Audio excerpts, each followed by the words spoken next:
ચાલો દોસ્તો, આજે હું તમને એક વાર્તા કહું.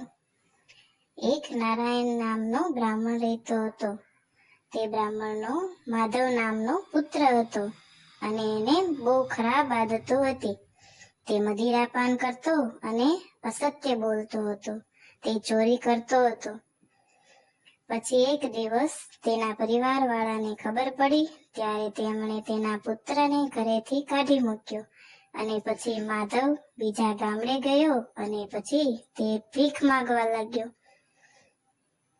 માધવ કહે, મને બહુ ભૂખ લાગી છે, મને કંઈક ખાવાનું આપો.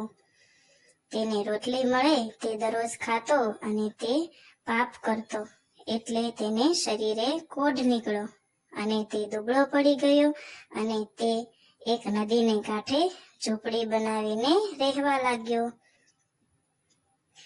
પછી એક દિવસ તેને બહુ તરસ લાગી, ત્યારે તે પાણી ભરવા ગયો.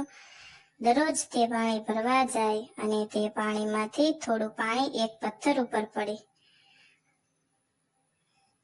અને એક દિવસ પાણીનો ઘડો પથ્થર ઉપર મૂકવા ગયો, ત્યાં તે પડી ગયો અને ત્યાં તેના પ્રાણ વયા ગયા. અને ત્યાં યમરાજ આવ્યા.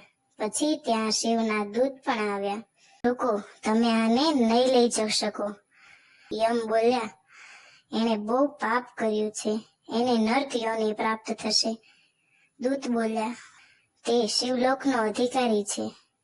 હું જાણું છું, પણ માધવે જાણતા અજાણતા પથ્થર ઉપર પાણી રેડ્યું.